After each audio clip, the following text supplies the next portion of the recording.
મોસમના પ્રથમ વરસાદી ઝાપટા બનાસકાંઠા જિલ્લાના થરાદ તાલુકાના નાગલા ગામના ખેડૂતો માટે આફત બનીને આવ્યા છે।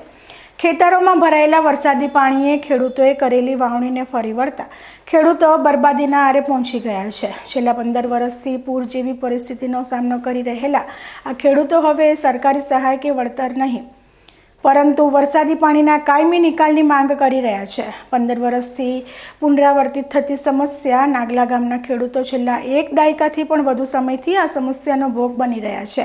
દર વર્ષે ચોમાસામાં ખેતીમાં વાવણીમાં કરેલો પાક નિષ્ફળ જાય છે, જેના કારણે તેમને લાખો રૂપિયાનું નુકસાન વેઠવું પડે છે। 2015 અને 2017ના પૂર બાદ મળેલી સહાય પછી પણ પરિસ્થિતિમાં કોઈ કાયમી સુધારો ન આવતા હવે ખેડૂતો સહાયને બદલે કાયમી ઉકેલ ઈચ્છી રહ્યા છે। ખેડૂતોની 200 હેક્ટર જમીનમાં અત્યારે વરસાદી પાણી ભરાઈ ગયું છે અને જમીન નષ્ટ થવાની અણી પર છે।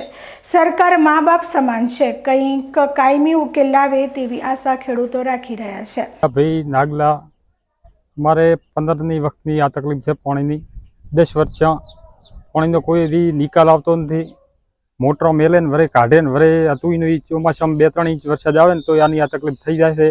બીજે રહેવા માટે મારે ખેતર નથી, પછી અમારે માવતર થઈ ઘેંઢો થઈ ગયા લઈને જવામાં તકલીફ થાય છે। 1 ઇંચ વરસાદ આવે તો હવે મારું નહેરું પડે એવી પોઝિશન છે અમારી। તે સરકાર આગળ એટલી માગણી છે કે આને તરત નિકાલ કરો તો અમે રીવી શકો એમ છે, અમારે ખૂબ તકલીફ છે। આ વિસ્તારમાં છેલ્લા 10 વર્ષથી પૂર જેવી પરિસ્થિતિ સર્જાઈ છે। વધુ પાણીના કારણે ખેડૂતોની ખેતીની જમીન બંજર બની રહી છે। આ સિઝનમાં પણ સામાન્ય વરસાદમાં જ ખેતરોમાં વાવેલા બાજરી, જુવાર, મગફળી જેવા પાકમાં પાણી ભરાઈ જતા મોટું આર્થિક નુકસાન થયું છે। હવે પાણી દર ચોમાસે 2 ઇંચ પણ વરસાદ થાય તો પાણી ગામ અને ખેતરોની અંદર ભરાઈ જાય છે। હવે ગામની અંદર રસ્તાઓ બંધ થઈ જાય છે, પંચાયત ઘર બહાર લઈ જવું પડે છે, મંડળીને દૂધ મંડળીને પણ બહાર ઊંચાણવાળા વિસ્તારમાં લઈ જવી પડે છે અને ચાલવામાં બાળકોને સ્કૂલે જવામાં બધે તકલીફ પડે છે અને દૂધ ભરાવવા માટે ગ્રાહકોને પણ પાણી બંને ટાઈમ ચાલીને જવું પડે છે। હવે સરકાર જ્યારે આનો વારંવાર રજૂઆત કરવામાં આવે તો સરકાર સર્વે કરાવી અને વળતર ખેડૂતોને આપે। અમારે વળતર ખેડૂતોને કોઈને જોતું નથી, વળતરથી કોઈ આનો પ્રશ્ન નથી। અમારે કાયમી અમે 10 વર્ષથી સરકારને એ જ કહીએ છીએ કે અમારો એક કાયમી પાણી નિકાલ કરવો જોઈએ અને પાણી નિકાલ થશે તો જ આનો પ્રશ્નનો હલ થશે। જે સરકારે 13 કરોડનું પમ્પિંગ સ્ટેશન પાણી નિકાલ માટે આપ્યું હતું એ કોન્ટ્રાક્ટરના બેદરકારીને લીધે હજી 0 પોઈન્ટ ઉપર છે। હવે જો કોન્ટ્રાક્ટરે જો એ ટાઈમે 6 મંથની એમને આપ્યું હતું બનાવવાનું, એની જગ્યાએ અત્યારે 14 મંથ થઈ ગયા પણ હજી સુધી કોઈ કામ નથી કર્યું। તો સરકારશ્રી પણ કોન્ટ્રાક્ટરને કહી અને આનું કામ ઝડપી કરાવે અને અત્યારે પાણી નિકાલ થશે તો એ પમ્પિંગ સ્ટેશનનું કામ પણ ચાલુ થશે અને ખેડૂતોને અને ગામ લોકોને રાહત પણ થશે। ખેડૂતોની મોટાભાગની આવક જ આ જ જમીનનો નિર્ભર છે, કારણ કે તેમને અન્ય વિસ્તારમાં જમીન નથી। પાણી ભરવાના કારણે પાક નષ્ટ થવાથી તેમને મોટું નુકસાન થશે। ખેડૂતો આજીજી કરતા કહે છે કે અમારે સહાયની જરૂર નથી, જો જમીન હશે તો અમે મહેનત કરીને કમાઈ લઈશું। સરકાર મા બાપ છે તો અમને કાયમી પાણીનો નિકાલ કરી આપે।